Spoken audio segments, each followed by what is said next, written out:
Bem, estamos começando agora o Argumento e a nossa primeira conversa da noite de hoje é com o titular da Infraero, em Belém, que administra os dois aeroportos, o de Valdecães e o Protásio Lopes de Oliveira. Fábio Rodrigues vem nos dar as últimas informações sobre esses empreendimentos. Fábio, é um prazer tê-lo aqui, muito obrigado por ter vindo. Eu agradeço pelo convite mais uma vez. Semana passada saiu uma outra notícia na mídia nacional do interesse da Infraero em privatizar. Da Infraero não, do governo federal em privatizar os aeroportos hoje administrados pela Infraero. No caso de Belém, os dois aeroportos são da Infraero. Estariam incluídos? Olha, Mauro, na verdade, dentro da Infraero, a gente tem tratado todas essas notícias como especulações, porque nada há de oficial até o momento. Mas mesmo nas especulações que eu tenho acompanhado pela mídia, não se fala em nada para a região norte. Então, no momento, nós trabalhamos aqui, como sempre, né? Os aeroportos de Belém caminham com pernas próprias, são deficitários? Na verdade, se a gente somar as duas operações, não há déficit. Mas o resultado do Brigadeiro Protásio hoje ainda é deficitário. Do aeroporto de Belém, não. Do Internacional, quer dizer que Valdecães banca o Protásio, seria mais ou menos isso? Na verdade, bancaria se eles convivessem isoladamente. A receita de todos os aeroportos da Infraero vai para um fundo comum que sustenta a rede como um todo, que eu particularmente entendo que é a melhor receita para garantir a integração nacional. Porque se a gente fosse conviver apenas com aeroportos lucrativos, muitos locais, em especial na nossa região norte, na Amazônia, ficariam desprovidos desse serviço relevante, porque de Agora, fato Fábio, não tem essa atividade. Há um pleito antigo do então vereador Nelson Chaves de transformar aquela área do aeroporto Protásio num grande parque. Isso é amplamente debatido, isso já está em Brasília, já circula por lá e assim por diante. Você não acha que o aeroporto Protásio é deficitário, tem muito pouco movimento? Os últimos dados que eu vi, que eu li, é coisa de 10 voos diários que decolam, que aterrissam. Quer dizer, é muito pequeno para ocupar uma área tão nobre no centro da cidade. Valdecães não comportaria este mesmo movimento? Olha, Mauro, a questão do déficit tem muito a ver com a forma como o aeroporto é explorado. Eu particularmente entendo que não se pode utilizar um aeroporto e conviver só com a receita que a gente chama do negócio aviation. Também existe um negócio da taxa de embarque do aluguel dos espaços. Exatamente. O aeroporto Brigadeiro Protásio, ele tem um potencial muito grande. Eu assumi a cadeira no dia 23 de junho, nós estamos trabalhando. Mas, Fábio, ele tem um potencial comercial na estação de passageiros pela localização dele, não pelo número de passageiros que por lá passam, né? Exatamente. Mas, assim, isso tem uma flutuação, né? Já houve um momento em que tivemos muito mais operações do que há, e isso tem a ver também com o conteúdo econômico. Já que você assumiu agora o Protásio, tem algum planejamento específico para tentar mudar esse quadro deficitário? Sim, inclusive algo que conviveria com a decisão de desativá-lo como aeródromo. A ideia é explorar justamente o potencial das vias que o circundam, que são muito importantes. Seja a Avenida Júlio César, seja a própria Brigadeiro Protásio, na lateral ali com o hangar, seja a Senador Lemos, seja também até a Doutor Freitas, o pedaço ali onde... É uma zona de influência muito interessante. Então, desde, por exemplo, publicidade externa, que já estamos trabalhando nisso, tá? Outdoors, ao redor daquela região toda. Eu mesmo já fiz um pedido para alteração do plano diretor para que a gente possa oferecer ao mercado uma área para um atacadão ou para um supermercado naquela área ali onde era a Taba antigamente. O antigo hangar da Taba. O antigo hangar da Taba, exatamente. Hoje e outras possibilidades. Está ocioso, está fechado. Está ocioso, exatamente. Então, assim, enquanto da Infraero for e estiver sob a nossa gestão, nós vamos trabalhar para que ele seja lucrativo. E sobre receber as operações em Belém, no aeroporto internacional, há a possibilidade, mas carece de investimentos estruturais, como eu mesmo já passei para as autoridades interessadas.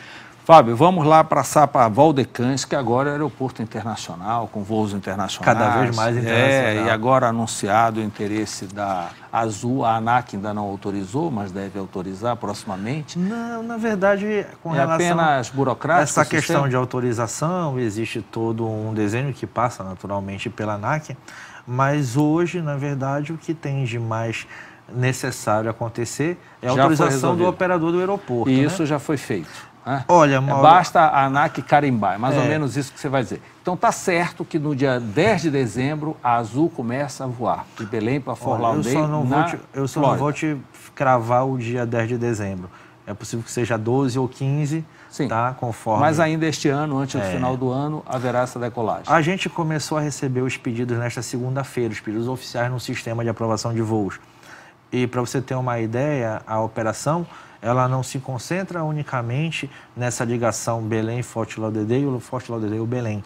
Existem o que a gente chama de trilhos, que são os voos que vão alimentar essa operação. Os voos domésticos que vão trazer os passageiros para isso. Então aumenta o número de voos bastante. São 48 voos novos por semana, que muito orgulha a nós e a nossa equipe, porque é a contribuição que a Infraero dá para o desenvolvimento do turismo da região. Sem sombra de dúvida. Agora, eu tenho uma preocupação. A gente ouve falar que a ANAC não está liberando um terceiro voo com A330 da TAP. A TAP é obrigada, numa terceira frequência, a descer com um Boeing 767, um aparelho já ultrapassado na concorrência do mercado, né? Porque a ANAC não autoriza, porque a pista de Belém não teria suporte para um avião dessa envergadura descer 3 vezes por semana. Não, as informações, na verdade, elas estão um pouco destoantes. Então, conte para nós qual é a verdade. O que há é um processo que está em curso já há algum tempo da certificação operacional do aeroporto, tá? Que é um processo muito pesado, de fato, que demora, e por algumas questões, inclusive a avaliação acerca do sistema de pistas, esse processo ele acabou não se concretizando no tempo esperado, que era dezembro do ano passado. Uma das consequências disso aí é congelar a quantidade de voos que havia em dezembro do ano passado. E no caso da aeronave, que a gente chama de categoria crítica para o aeroporto, ou de maior porte para operar, não se pode ampliar nenhuma frequência. Então é uma questão relacionada com a normatização. Só que você acha que isso será resolvido? Porque olha, isso Mauro, cria um empecilho de mercado desnecessário. Nos últimos 20 dias nós estamos passando por uma sabatina severa da ANAC. Anteontem, eu estou meio até bronzeado, porque anteontem eu atravessei toda a pista do aeroporto no sol, com um técnico da ANAC que estava inspecionando, fazendo uma confirmação a respeito do que a gente apresentou, de laudos, etc. E eu não tenho muita dúvida que muito em breve nós vamos ter notícias boas a respeito dessa certificação operacional. Isso seria solucionado, porque você receber mais de 40 voos novos.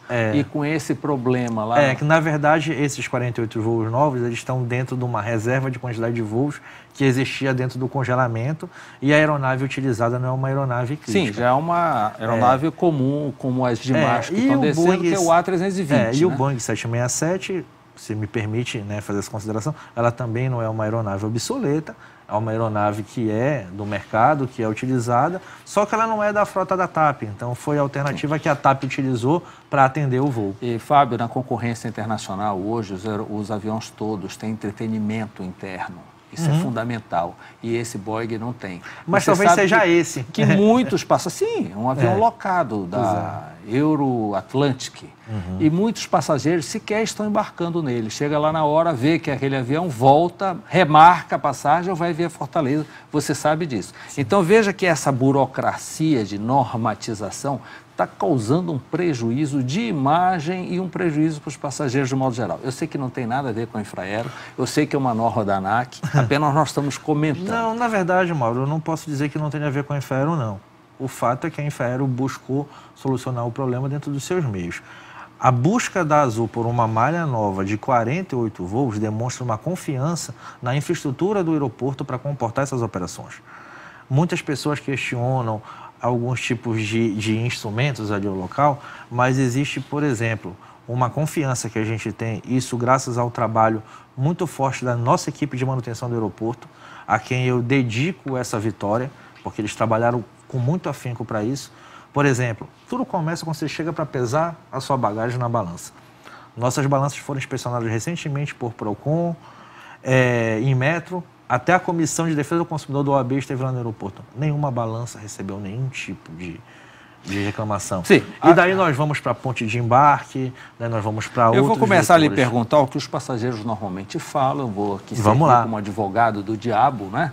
Esse calorão violento, você Perfeito. quer conhecer realmente Belém, chega no aeroporto de Belém, né? Você Perfeito. sente logo o impacto do calor. Quando vamos resolver essa questão da refrigeração? Mauro, eu até te agradeço por essa pergunta, porque eu, quando cheguei aqui, disse que tinha isso como uma das nossas metas, no nosso primeiro encontro aqui em janeiro desse ano.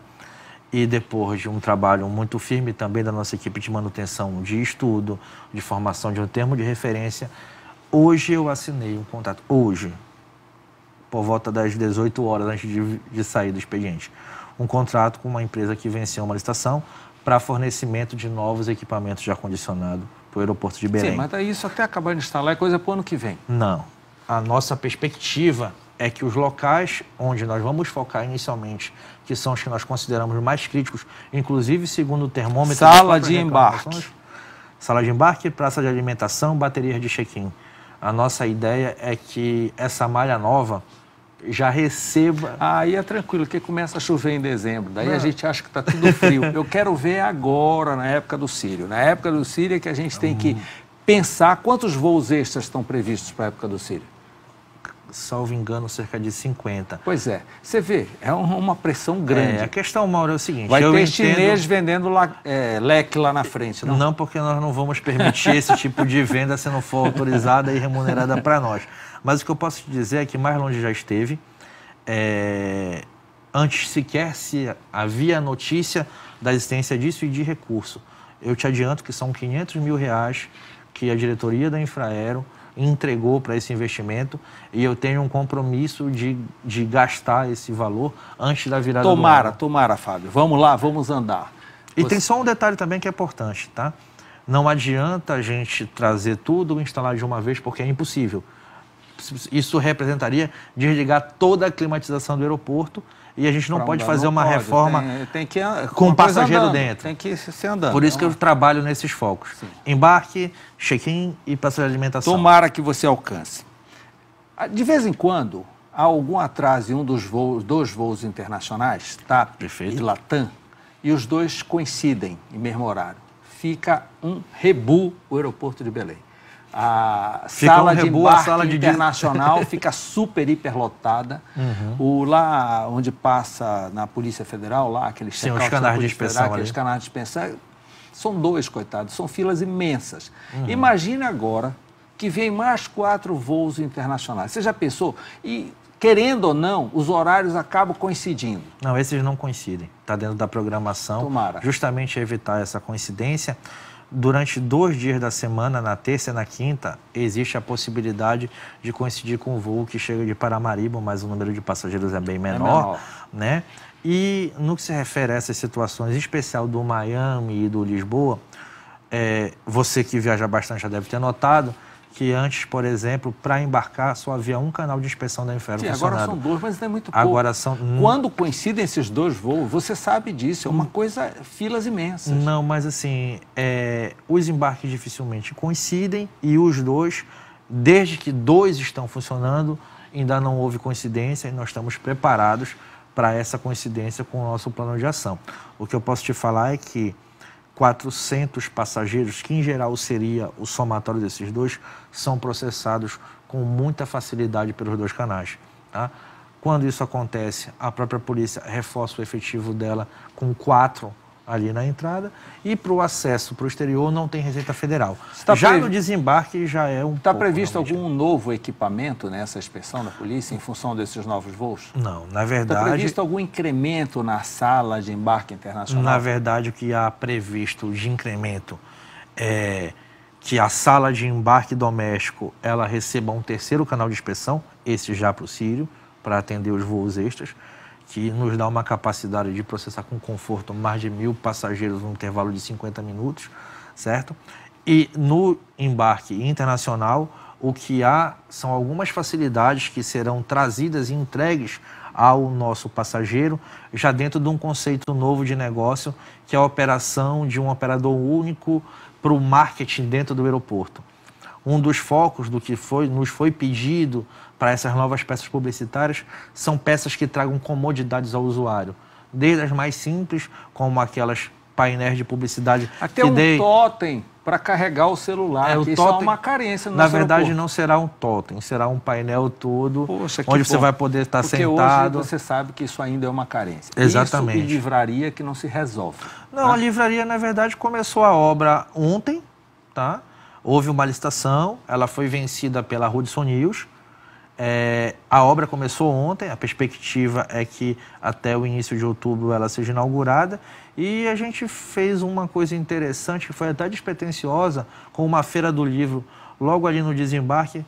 Livros a R$10 estão vendendo muito, e sim, nós recebemos muito...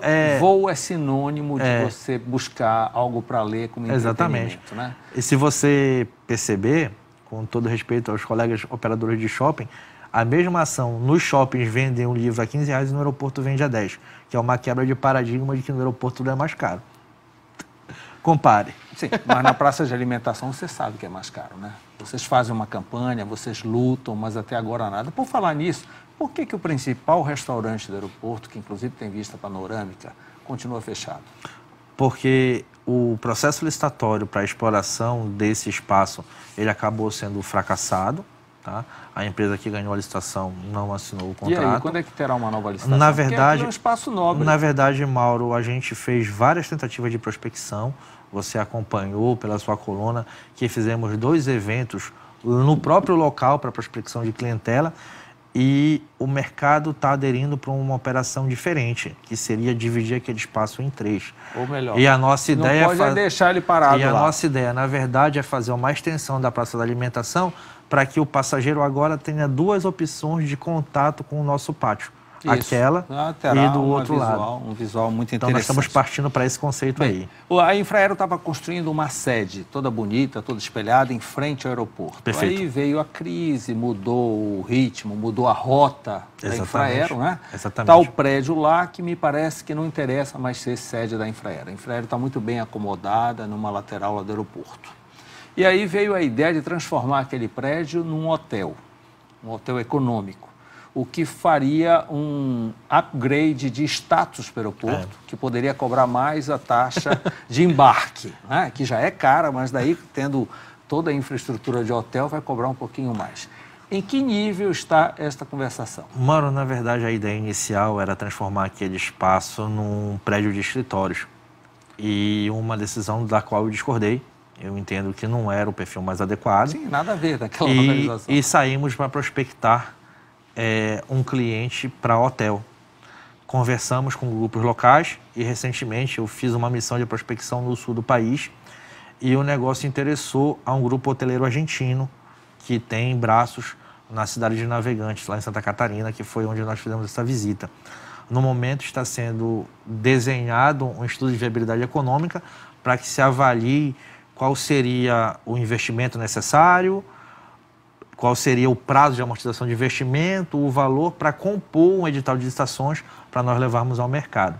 De fato, um hotel ali aumentaria a categoria do aeroporto. Se isso vai repercutir imediatamente em uma ampliação da taxa, eu não lhe garanto, tá? Isso é uma coisa que há de ser estudada, mas também essa elevação não chegaria a R$3, digamos assim. Então, não é uma coisa tão alta para um passageiro. Mas com todo esse volume de passageiros ano, não é desprezível, não. Na verdade, isso demonstra que a empresa ela demonstra o que deve ser o real serviço público. Buscar efetividade, buscar gerar riqueza, buscar sua sustentabilidade, e é o que o aeroporto de Belém tem demonstrado conseguir. Não se fala mais em privatização do aeroporto de Belém, até que venha uma decisão de Brasília. Perfeito. Mas a Infraero decidiu privatizar o terminal de cargas, que me parece que é a cereja do bolo em Belém, não é isso? Ou já foi até muito mais antes da Latam trocar o equipamento por um pequenininho que não dá para ninguém exportar nada. Na verdade, Mauro, o termo não seria privatizar, seria conceder a exploração para um operador único. Nomenclatura. Não seria privatizar porque o ativo permanece nosso, certo? O ativo permanece da Infraero e é explorado por um terceiro que paga. É uma concessão, como são as outras lojas, exatamente. né? Tá? E cereja do bolo, eu não posso considerar que seja, porque, de fato, a vocação hoje do aeroporto de Belém é muito mais para transporte de passageiros do que para transporte de cargas. Mas a gente abre a possibilidade para que um operador com expertise e com fôlego possa prospectar e transformar o aeroporto no... De Belém... Para você ter uma ideia, a gente deve estar recebendo, antes do mês de setembro acabar, novamente o Antonov. Vai estar trazendo um ativo de mais de 100 toneladas para ser usado nas nossas plantas de mineração aqui. Então, a gente demonstra que tem capacidade operacional para receber o maior avião cargueiro do mundo e que Belém, assim como tem a capacidade para ser um hub, né, para a vocação de transporte de passageiros, também, pela posição geográfica e estratégica, estaria apta. Fábio, qual é a previsão da licitação para a concessão do terminal de cargas? Na verdade, a tomada de decisão já aconteceu. Nós apresentamos para os nossos colegas de Brasília todos os dados necessários à formatação do termo de referência ontem. Nossa expectativa é que antes de findar o mês de setembro, o edital já esteja na rua e, nesse meio tempo, as nossas equipes de prospecção estão visitando potenciais interessados e aqueles que tiveram a sua audiência, que é uma audiência muito nobre, quem tiver interesse em conhecer de uma forma mais profunda a operação do nosso terminal de cargas, pode nos procurar na Infraero, que a transparência e as portas estão abertas, naturalmente respeitando as regras de segurança operacional. Fábio, as perguntas implicantes nada mais são de um usuário que só quer o melhor para o aeroporto. Mas parabéns pela operação. A operação funciona, com exceção desses detalhezinhos de calor, de coisa e tal, a gente sempre tem alguma coisa para reclamar. Mas, no geral, a operação funciona muito bem, tudo sob controle. Mauro, então, faço votos que continue assim. Mauro, eu agradeço imensamente, inclusive as críticas. Eu quero te dizer que elas são recebidas por nós com alguma inquietação. Naturalmente, às vezes a gente tem alguma decepção com formadores de opinião que lançam algumas opiniões que eu acho que, dependendo de quem vem, a gente deve buscar mais base. Eu li uma notícia recentemente, alguém dizendo que a Infraero estava prejudicando o turismo no Pará, sem nenhum dado, sem nenhuma base. Eu acho que algumas pessoas precisam se aprofundar, como você, por exemplo, se aprofunda. O mais importante é que a gente transforma essas críticas na nossa série de melhoria e, como eu te falei, assim que essas máquinas de ar-condicionado estiverem instaladas, algumas pessoas que são batalhadoras, que são a nossa equipe de manutenção, que nesse momento estão lá... Você tem que promover uma noite de fundir lá, todo mundo com frio, para colocar as máquinas em funcionamento. De repente seria uma excelente ideia. Fábio, muito obrigado pela entrevista e volte sempre. Obrigado, Mauro. Grande abraço. Logo depois do intervalo, vamos conversar com o empresário Oscar Rodrigues, que é um dos titulares do Grupo Líder. Volto já.